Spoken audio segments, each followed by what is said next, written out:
খামেনির জানাজায় 3 ছেলে, আড়ালে রয়ে গেল উত্তরসূরি মোস্তফা। খামেনির দাফন হলেও চাপা পড়বে না তার কঠোর পন্থা। খামেনির শেষ বিদায়ে কোরআন তেলাওয়াত নিয়ে কেন আলোচনা? সৌদি আরবকে বদর যুদ্ধের কথা মনে করিয়ে দিল ইরান। খামেনির শেষ বিদায়ে কোরআন আয়াত দিয়ে বিশ্বকে কঠিন বার্তা দিল ইরান। খামেনির আদর্শ ছড়িয়ে দিচ্ছে ঐক্য ও প্রতিরোধের বার্তা পেজেশকিয়ান। দর্শক, এতক্ষণ শুনছিলেন সংবাদ শিরোনাম, এখন জানিয়ে দেব বিস্তারিত সংবাদ। তার আগে অনুরোধ থাকবে এই ভিডিওটি দেখতে দেখতে সাবস্ক্রাইব করে রাখুন এবং লাইক দিন ও কমেন্ট করে জানিয়ে দিন বাংলাদেশের কোন জেলা থেকে এই সংবাদ শুনছেন এবং দেখছেন। খামেনির জানাজায় 3 ছেলে, আড়ালে রয়ে গেলেন উত্তরসূরি মোস্তফা। ইরানের নিহত সর্বোচ্চ নেতা আয়াতুল্লাহ আলী খামেনির কফিন এবং তার পরিবারের অন্য 4 সদস্য কফিনের পাশে দাঁড়িয়ে রবিবার জানাজা ও মোনাজাত করছে তার 3 ছেলে। তবে খামেনির মৃত্যুর পর ইরানের নতুন সর্বোচ্চ নেতা হিসেবে স্থলাভিষিক্ত হওয়া তার আরেক ছেলে মোস্তফা খামেনি এই অনুষ্ঠানেও জনসম্মুখে আসেননি। দেশটির রাষ্ট্রীয় টেলিভিশনে প্রচারিত দৃশ্যে দেখা গেছে তেহরানে বিশাল ইমাম খামেনি গ্র্যান্ড মাসালা ধর্মীয় কমপ্লেক্সের প্রাঙ্গণে সারিবদ্ধভাবে রাখা কফিনগুলোর পেছনে দাঁড়িয়ে মোস্তফা, মেসাম ও মাসুদ খামেনি মোনাজাত করছেন। গত 28 ফেব্রুয়ারি ইরানের ওপর যুক্তরাষ্ট্র ও ইসরায়েলের যৌথ বিমান হামলার মাধ্যমে শুরু হওয়া যুদ্ধে খামেনি এবং তার পরিবারের বেশ কয়েকজন সদস্য নিহত হন। কয়েক সপ্তাহ ধরে চলা এই রক্তক্ষয়ী সংঘাতের পর পক্ষগুলো একটি ভঙ্গুর যুদ্ধবিরতিতে পৌঁছায়। এই যুদ্ধ পুরো অঞ্চলে ব্যাপক ধ্বংসাংশ ও প্রাণহানি ঘটালেও ইসলামী রেভলিউশনারি গার্ড কর্পস আইআরজিসির সমর্থনে ইরানের ধর্মতান্ত্রিক সরকার এখনও ক্ষমতা টিকে রয়েছে। খামেনির দাফন হলেও চাপা পড়বে না তার কঠোর পন্থা। যুক্তরাষ্ট্র ও ইসরায়েলের যৌথ হামলায় নিহত হওয়া 4 মাসেরও বেশি সময় পর অবশেষে ইরানের সর্বোচ্চ নেতা আয়াতুল্লাহ আলী খামেনির 6 দিন ব্যাপী শেষকৃত্য আনুষ্ঠানিকতা শুরু হয়েছে।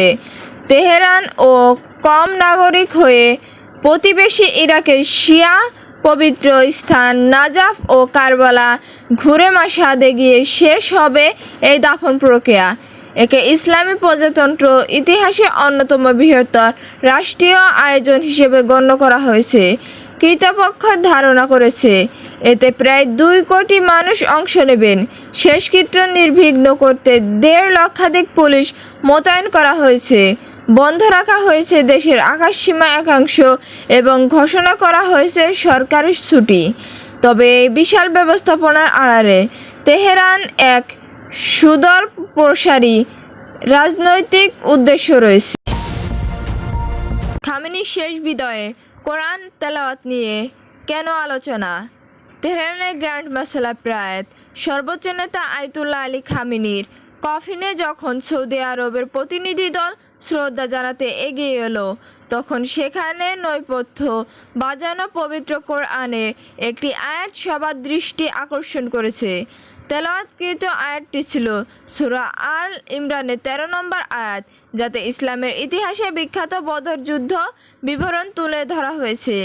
এই যুদ্ধে তুলনামূলক কম সংখ্যক ও দুর্বল সজ্জায় সজ্জিত মুসলিম বাহিনী আল্লাহর ইচ্ছায় এক বিশাল বাহিনীকে পরাজিত করেছিল। বিশ্লেষকদের মতে এই আয়াতটি ব্যবহারের মাধ্যমে মূল যুক্তরাষ্ট্র ও ইসরায়েলের চাপিয়ে দেওয়া যুদ্ধে ইরানের বিজয় অর্জনের বিষয়টি ফুটিয়ে তোলা হয়েছে। 624 খ্রিস্টাব্দে বর্তমান সৌদি আরবের মাটিতে বদর যুদ্ধ সংগঠিত হয়েছিল। এখন প্রশ্ন উঠেছে, সৌদির প্রতিনিধি দলের সামনে এই আয়াত বাজানো কি প্রশংসা নাকি খোঁচা নাকি দুটোই? তবে এটি যে কোনো ঘটনা ছিল না তা স্পষ্ট। সাধারণভাবে দেখলে এই আয়াতটি ইসলামের প্রথম প্রধান বিজয় এবং তেহরান ও রিয়াদের মধ্যে একটি যৌথ সভ্যতার স্মৃতিকে মনে করিয়ে দেয়। সৌদি আরবকে বদর যুদ্ধের কথা মনে করিয়ে দিল ইরান। তেহরানের গ্র্যান্ড মাসালায় ইরানের প্রায় সাবেক সর্বোচ্চ নেতা আয়াতুল্লাহ আলী খামেনির শেষ বিদায় চলছে। বিশ্বের বিভিন্ন দেশের প্রতিনিধিরা যেখানে শ্রদ্ধা জানাতে সমবেত হচ্ছে, আর এই সুযোগটিকে ইরান একটি কূটনৈতিক মঞ্চ হিসেবে ব্যবহার করছে, যার উদ্দেশ্য হলো যুক্তরাষ্ট্র ও ইসরায়েলের শুরু করা যুদ্ধের নিজেদের বিজয়ী হিসেবে তুলে ধরা।